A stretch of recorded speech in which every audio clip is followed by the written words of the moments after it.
president's request to immediately reinstate President Trump's executive order limiting birthright citizenship. That order, signed on the president's first day back in office, ended birthright citizenship for children born on U.S. soil to parents who don't have permanent legal status. 4 different district courts have blocked it, with judges ruling that birthright citizenship is guaranteed by the U.S. Constitution. The Justice Department then appealed to the Ninth Circuit, and since the appellate court is not reinstating the executive order, the next step for the Trump administration is to take this issue to the Supreme Court. The Trump administration has transferred more than 170 deportees to Guantanamo Bay, Cuba as of tonight. That's according to federal data tracking 13 flights to the camp. It's unclear how the administration is choosing who it transfers to Cuba. So far, all of them have been men. The Trump administration says some are violent gang members being held for deportation, but hasn't provided proof to reporters who are trying to cover these transfers.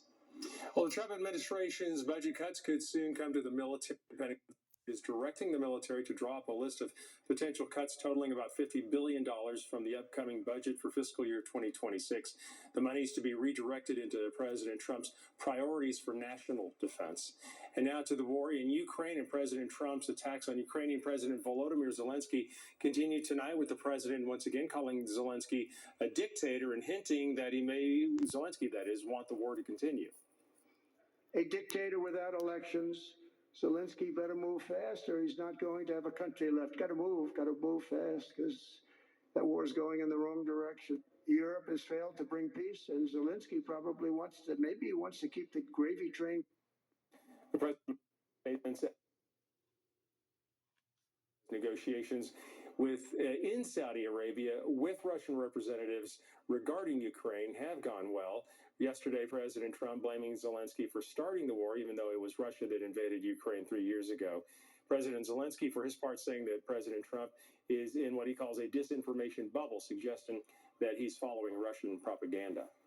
And the Trump administration is giving schools and universities 14 days to eliminate diversity initiatives, or they could lose critical federal money.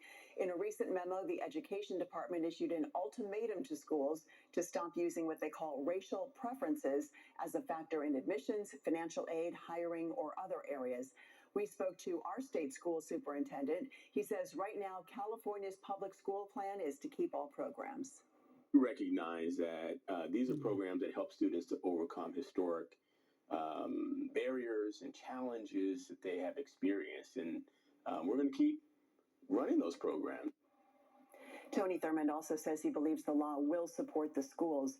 The Federal Department of Education is warning all schools and colleges receiving federal money they have 2 weeks to end the racial preferences in admissions, hiring, compensation, promotions, scholarships, prizes, sanctions, and discipline.